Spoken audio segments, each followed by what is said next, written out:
بسم اللہ الرحمن الرحیم کیو ایچ ٹی وی کے دوستو السلام علیکم۔ آج میں آپ کے لیے خانپور کی مریم کی کہانی کی قسط نمبر 5 لے کر آیا ہوں، تو چلتے ہیں ویڈیو کی طرف۔ دھیرے دھیرے اس نے مریم کو سمجھا دیا کہ وہ ان کا گھر تھا، اسے وہی رہنا تھا۔ صبح اس کے ساتھ ناشتہ کر کے وہ باہر سے دروازہ بند کر کے اڈے پر چلا جاتا۔ مریم سارا دن چھوٹے موٹے کام کرتی رہتی۔ دوپہر کو وہ کھانا لے کر واپس آتا اور اس کے ساتھ بیٹھ کر کھانا کھاتا۔ پھر شام تک اس کے ساتھ رہتا، اس کا ہاتھ منہ دھلواتا، کپڑے بدلواتا، اس کے بالوں کو کنگھی کرتا، اس کے ساتھ باتیں کرتا۔ وہ جواباً صرف ایک لفظ کہتی آلی، اور رات کو اس کے سونے کے بعد دوبارہ اڈے پر چلا جاتا۔ پوری رات وہاں گزار کر صبح اس کے اٹھنے سے پہلے واپس آ جاتا تھا۔ اسے ہاشمی نام کے ایک انتہائی بہادر اور پرسنلٹیڈ بندے کی سرپرستی میں دے دیا گیا تھا۔ ہاشمی نے اسے سب کچھ سکھایا۔ 9 سال کی عمر میں وہ چاقو چلانے میں مشتاق ہو چکا تھا۔ 12 سال کی عمر میں اس نے لڑائی کا ہر داؤ پہ سیکھ لیا،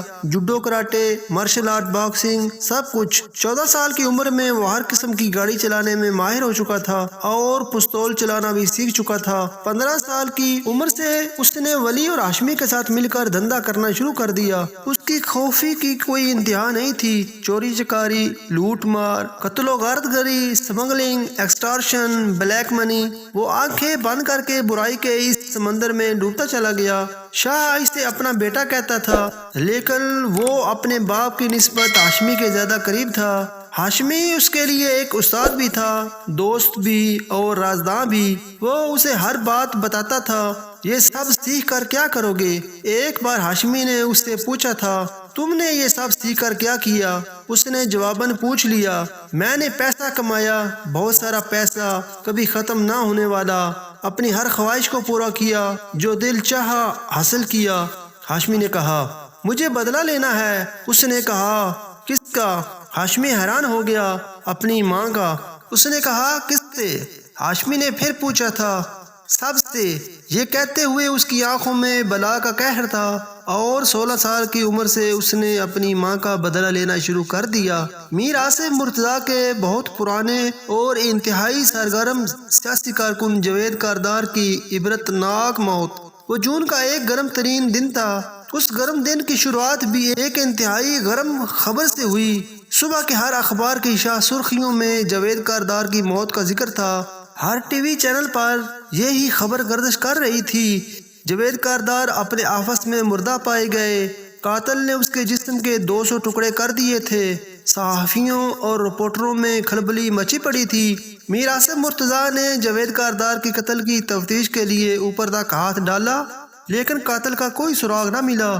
یہ وہی جاوید کاردار تھا جس نے اس کی ماں کے بدلے 200 ووٹ خریدے تھے۔ بہت شور ہوا، اوپر تک رسائی ہوئی۔ کئی دن تک اخباروں اور میڈیا نے جاوید کاردار کے قتل کو اچھالے رکھا، لیکن بے سود۔ قاتل کا نام و نشان بھی نہ ملا، اور اس قتل کے اگلے 2 ہفتوں تک صادق آباد شہر میں 20 سے زائد افراد کے نامعلوم قتل کے کیس رجسٹر ہو گئے۔ وہ سب کسی نہ کسی طرح صادق آباد بس سٹاپ سے منسلک تھے۔ جاوید کاردار کے قتل کے 2 ماہ بعد ایک اور خبر منظر عام پر آ گئی۔ رحیم یار خان پولیس اسٹیشن کے اے ایس پی منظر عباس کا قتل۔ انہیں ان کی گاڑی میں زندہ جلا دیا گیا۔ اخباروں کی فرنٹ لائن خبر، اے ایس پی منظر عباس 2 سال پہلے ہی ایس ایچ او سے پروموٹ ہو کر اے ایس پی کے عہدے پر فائز ہوئے تھے۔ نیوز چینلز کی breaking news, A S P منظر عباس حال ہی میں صادق آباد سے ٹرانسفر ہو کر رحیم یار خان آئے تھے۔ صحافیوں اور رپورٹروں کی تازہ خبر، ایک اے ایس پی کی اس قدر عبرتناک موت پر پورا پولیس ڈپارٹمنٹ ہل کر رہ گیا۔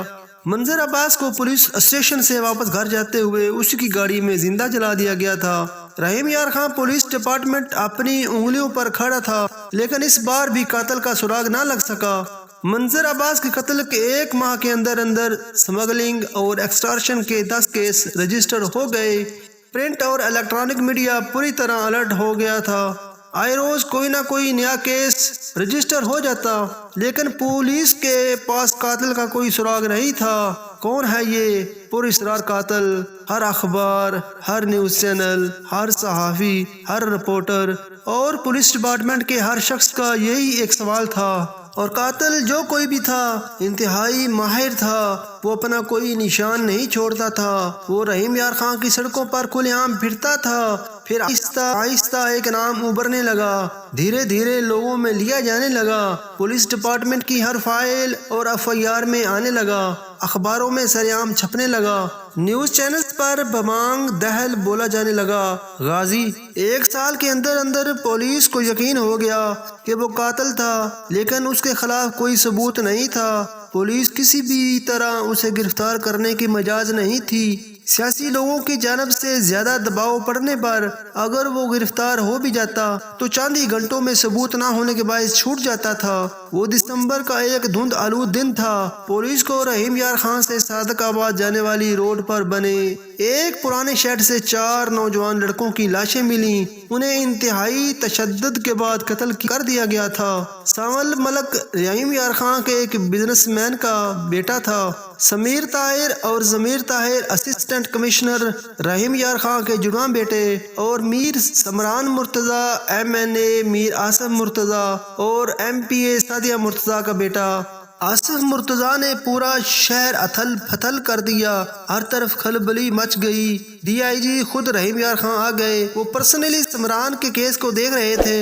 اس کے قتل کے کیس کے سلسلے میں DIG نے ایک ارجنٹ میٹنگ بلوائی۔ رحیم یار خان پولیس ڈپارٹمنٹ کے تمام افیشلز اس میٹنگ میں موجود تھے۔ جنٹل مین، ہم سب جانتے ہیں کہ قاتل کون ہے، لیکن میں آپ لوگوں سے اسے پکڑنے، تشدد کرنے یا زبردستی جرم قبول کروانے کو نہیں کہوں گا، کیونکہ اس سب کا کوئی فائدہ نہیں۔ ہمارے پاس اس کے خلاف کوئی ثبوت نہیں ہے۔ سوال یہ ہے کہ وہ یہ سب کیوں کر رہا ہے؟ DIG نے کہا۔ مزہ لینے کے لیے؟ ایک ASP نے کہا۔ نہیں، وہ یہ سب صرف مزہ لینے کے لیے نہیں کر رہا، نہ امیر ہونے کے لیے، نہ مشہور ہونے کے لیے، وہ یہ سب بدلہ لینے کے لیے کر رہا ہے۔ DIG نے کہا۔ لیکن وہ کس سے بدلہ لے رہا ہے سر؟ پولیس سے، سیاسی لوگوں سے یا عام عوام سے؟ ایک سوال اٹھا۔ سر، ہم اس کے بارے میں کچھ نہیں جانتے۔ وہ اندرون شہر میں اپنی بیمار ماں کے ساتھ رہتا ہے۔ اس کا کوئی پچھلا کرمنل ریکارڈ نہیں ہے۔ اس کا شناختی کارڈ بنا ہوا ہے۔ اس کا باپ اس دنیا میں نہیں ہے۔ وہ ایک ہوٹل پر کام کرتا ہے اور ان پیسوں سے اپنی بیمار ماں کا علاج کرواتا ہے۔ بس اس سے زیادہ ہم کچھ نہیں جانتے۔ ایک ASP کہتا چلا گیا۔ کیا ماضی میں اس کے ساتھ کچھ ہوا ہے؟ انہوں نے پوچھا۔ پتہ نہیں سر، ASP نے کہا۔ لیکن سر، اہم بات یہ ہے کہ وہ ابھی صرف 16 سال کا ہے اور انتہائی ماہر ہے۔ وہ جس بے خوفی سے قتل کرتا ہے، اس سے صاف ظاہر ہے کہ اس نے یہ سب کسی سے سیکھا ہے۔ ASP نے کہا۔ کس سے؟ انہوں نے پوچھا۔ بہت سارے نام ہیں سر، رشید گجر، اکرم خان، نادر شاہ۔ ASP کہتا چلا گیا۔ تمہیں کس پر شک ہے؟ انہوں نے پھر پوچھا۔ نادر شاہ پر۔ اس نے فوراً کہا۔ کیوں؟ وہ حیران ہو گئے، کیونکہ غازی کو اکثر ہاشمی کے ساتھ دیکھا گیا ہے۔ اس نے کہا۔ اور نادر شاہ کے 2 ہی بازو ہیں، ولی اور ہاشمی۔ اس نے کندھے اچکا کر کہا۔ ٹھیک ہے، ہاشمی کو بلاؤ، میں خود اس سے بات کروں گا۔ انہوں نے کہا تھا۔ 2 دن بعد ہاشمی ان کے سامنے تھا۔ ہمیں غازی چاہیے۔ وہ سیدھی بات کی طرف آئے۔ اگر میں تم سے تمہارا بیٹا مانگوں تو؟ ہاشمی نے کہا۔ سو تم قبول کرتے ہو کہ وہ تمہارا بیٹا ہے؟ انہوں نے کہا۔ وہ نادر شاہ کا بیٹا ہے، ہاشمی نے کہا۔ تو نادر شاہ سے کہو کہ اپنے دوسرے بیٹے کے لیے بھی قبر کھدوا لے۔ انہیں غصہ آ گیا۔ تم لوگ اسے چھو بھی نہیں سکتے DIG۔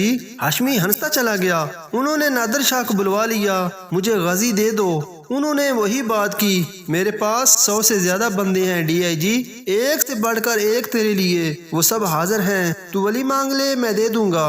ہاشمی مانگ لے، میں وہ بھی دے دوں گا، لیکن غازی نہیں۔ وہ میرا بندہ نہیں ہے، وہ میرا بیٹا ہے۔ نادر شاہ انہیں صاف انکار کر آیا۔ پولیس نے غازی کو حراست میں لے رکھا تھا۔ 15 دن گزر گئے، لیکن اس کے خلاف کوئی ثبوت نہ ملا اور نادر شاہ نے اسے بازیاب کروا لیا۔ ہاشمی اسے خود آ کر لے گیا تھا۔ اس دن جب وہ گھر واپس لوٹا تو اندر آتے ہی ٹھٹک گیا۔ مریم صحن کے بیچوں بیچ خون میں لت پت پڑی تھی۔ وہ اسے اپنے بازو میں اٹھا کر ہسپتال کی جانب دوڑ پڑا۔ اسے ایڈز ہو گیا تھا۔ وہ سگریٹ سلگاتے ہوئے اوپر چھت پر چلا آیا تھا۔ نادر شاہ کا اڈا 2-3 منزلوں پر محیط تھا۔ چھت پر کھڑے ہو کر پورا رحیم یار خان نظر آتا تھا۔ وہ سگریٹ کے دھوئیں اڑاتے ہوئے مسلسل مریم کے بارے میں سوچ رہا تھا۔ اس کی طبیعت دن بدن بگڑتی جا رہی تھی۔ ہر گزرتے دن وہ موت کے قریب ہوتی جا رہی تھی۔ وہ ہر صبح اس خدشے کے ساتھ گھر سے نکلتا کہ شاید جب وہ دوپہر کو واپس لوٹے گا تو اس کی ماں اس کے لیے دروازہ نہیں کھولے گی۔ وہ دیوار پھلانگ کر اندر جائے گا تو وہ کسی کمرے میں پڑی دائمی نیند سو رہی ہوگی، اور ہر رات وہ اس ڈر کے ساتھ سونے کے لیے لیٹتا کہ شاید وہ جب صبح اٹھے گا تو مریم ہمیشہ کے لیے سو چکی ہوگی۔ وہ اس کی دن بدن سیاہ ہوتی رنگت، دن بدن اندر کو اترتی آنکھیں اور دن بدن کمزور ہوتا وجود دیکھ کر دکھ اور نفرت سے بھر جاتا۔ مریم کو آج بھی ایک ہی لفظ یاد تھا، علی۔ خون کی الٹیاں کرتے ہوئے بھی اس کے لبوں سے یہی لفظ نکلتا تھا، اور بس یہی ایک شخص تھا جسے وہ اب تک نہیں ڈھونڈ سکا تھا۔ شاید یہ وہ شخص تھا جس کی وجہ سے وہ اس دنیا میں آ گیا تھا۔ اگلا نمبر کس کا ہے؟ ہاشمی نہ جانے کب اس کے پیچھے آ کھڑا ہوا۔ پتہ نہیں، اس نے کہا۔ کیا مطلب؟ ہاشمی حیران ہو گیا۔ میں اسے نہیں جانتا، میں نے اسے کبھی دیکھا ہی نہیں، چہرہ تک یاد نہیں ہے اس کا۔ غازی نے کہا، میں بس ایک بات جانتا ہوں کہ وہ میرے انتقام کا اینڈ ہوگا۔ وہ کہتا چلا گیا۔ اور اس کے بعد کیا کرو گے؟ ہاشمی نے پوچھا تھا۔ اس کے بعد میں اپنے دن رات اپنی ماں کے ساتھ گزاروں گا، ہر پل اس کے پاس رہوں گا۔ میں چاہتا ہوں جب وہ اپنی آنکھیں ہمیشہ کے لیے بند کرے تو میں اس کے پاس ہوں، اس کا سر میری گود میں ہو، اس کا ہاتھ میرے ہاتھ میں ہو اور وہ مسکرا رہی ہو۔ غازی کی آنکھوں میں پانی بھر آیا۔ وہ کون ہے؟ ہاشمی نے ایک لمبی سانس بھرتے ہوئے پوچھا تھا۔ جس کا خون میری رگوں میں بہہ رہا ہے، جس نے ایک بار بھی پلٹ کر میری ماں کی طرف نہیں دیکھا۔ وہ مجھے جب بھی ملا میں اسے اپنی ماں کے سامنے ماروں گا۔ غازی کی آنکھوں میں صرف نفرت تھی۔ میر آصف مرتضیٰ نے 1 ASP اور 2 SHO سسپینڈ کروا دیے تھے۔ پولیس ڈپارٹمنٹ اس کے بیٹے کے قاتل کا سراغ لگانے میں بری طرح ناکام ہو گیا تھا۔ ایک بار پھر الیکشن نزدیک تھے۔ عوام کی ساری ہمدردیاں میر آصف مرتضیٰ اور سعدیہ مرتضیٰ کے ساتھ تھیں۔ اس بار بھی ان دونوں کی جیت یقینی تھی۔ DIG نے ایک بار پھر میٹنگ بلوا لی۔ میٹنگ کا ایجنڈا ایک بار پھر سے غازی تھا۔ آپ میں سے کوئی ایسا ہے جو مجھے ایک بہترین مشورہ دے سکے؟ انہوں نے کہا، میرے پاس ایک مشورہ ہے لیکن نتائج کی ذمہ دار ہم سب ہوں گے۔ ایک ASP نے کہا۔ بولو۔ انہوں نے کہا، SP چوہان کو بلوا لے۔ اس کے کہتے ہی سب نے اس کی طرف یوں دیکھا جیسے وہ پاگل ہو۔ SP چوہان؟ DIG خود بھی مطمئن نہیں تھا۔ جی، وہ غازی کو پھنسا سکتا ہے۔ ASP نے دوبارہ کہا۔ سر، SP چوہان کو یہاں بلانے سے پہلے ایک بار اس کے پاسٹ ریکارڈ پر ضرور نظر ڈالیں۔ 7 سال کی سروس میں 37 ٹرانسفرز۔ وہ ایک پولیس افیسر نہیں ہے، جہنم کا کوئی داروغہ ہے جو اس دنیا میں آ گیا ہے۔ اس کا کوڑا صرف قاتلوں اور مجرموں پر نہیں برسے گا بلکہ رحیم یار خان پولیس کے ہر سپاہی، سب انسپیکٹر، SHO اور ASP پر بھی برسے گا۔ اس نے لیاقت پور میں اپنے آن ڈیوٹی 2 کانسٹیبلوں کے دونوں بازو صرف اس لیے توڑ دیے کہ انہوں نے 200 روپے رشوت لی تھی۔ وہ نہ خود چین سے بیٹھتا ہے نہ بیٹھنے دیتا ہے۔ پورے رحیم یار خان پولیس ڈپارٹمنٹ کو وہ مار مار کر معذور کر دے گا۔ غازی کی باری تو بہت بعد میں آئے گی، پہلے تو اپنے لوگوں کی ہی شامت آ جائے گی۔ نادر شاہ لیاقت پور سے کیوں بھاگا؟ صرف SP چوہان کی وجہ سے۔ اکرم خان صادق آباد سے کیوں بھاگا؟ صرف SP چوہان کی وجہ سے۔ اور یہ سب گنڈے بھاگ بھاگ کر رحیم یار خان آ گئے کیونکہ انہیں پتا تھا کہ چوہان کبھی رحیم یار خان نہیں آئے گا۔ وہ پنجاب میں ہر جگہ ٹرانسفر کروا لیتا ہے سوائے رحیم یار خان کے، وہ یہاں نہیں آئے گا۔ ایک اور ASP کہتا چلا گیا، لیکن اسے یہاں لانا پڑے گا، نہیں تو میر آصف مرتضیٰ ایک ایک کر کے رحیم یار خان کے ہر پولیس افیسر کو سسپینڈ کروا دے گا، DIG نے کہا تھا۔ اور ایک ہفتے بعد وہ خود اس سے ملنے چلے گئے۔ وہ اس وقت بہاولپور میں آن ڈیوٹی تھا۔ ان کے آنے کی خبر ملتے ہی پولیس اسٹیشن چلا آیا۔ خیریت تو ہے سر، آپ یہاں؟ اس کی شخصیت کے کیا ہی کہنے تھے، تمہارا ٹرانسفر کر دوں؟ انہوں نے پوچھا۔ کہاں؟ کوئی اور ہوتا تو پوچھتا کہ کیوں؟ رحیم یار خان انہوں نے کہا نہیں، وہ صاف انکار کر گیا۔ کیوں؟ انہوں نے پوچھا۔ کیونکہ مجھے اس بات میں ذرا سی بھی دلچسپی نہیں ہے کہ میر آصف مرتضیٰ کے بیٹے کو کس نے قتل کیا، ایسی کریم جیلانی کے جڑواں بیٹوں کو کس نے مارا، منظر عباس کو کس نے زندہ جلا دیا، جاوید کاردار کے کس نے 200 ٹکڑے کیے۔ وہ کہتا چلا گیا۔ ڈی آئی جی نے ایک لمبی سانس بھری تھی۔ پورے پنجاب کے شہروں کو مجرموں سے صاف کرتے پھرتے ہو، رحیم یار خان بھی تو اسی پنجاب کا حصہ ہے، پھر اس کے لوگوں پر رحم کیوں نہیں کرتے ہو؟ انہوں نے کہا۔ وہ چپ رہ گیا۔ میں تم سے ریکویسٹ کر رہا ہوں، بس ایک بار میری بات مان کر رحیم یار خان ٹرانسفر کروا لو، بس ایک بار سمران مرتضیٰ کے قاتل کو گرفتار کر لو، پھر پورے پنجاب میں جہاں دل کرے چلے جانا، میں نہیں روکوں گا۔ وہ کہتے چلے گئے تھے۔ وہ ان کی طرف دیکھتا رہ گیا۔ 3 دن بعد اس کا رحیم یار خان ٹرانسفر ہو گیا تھا۔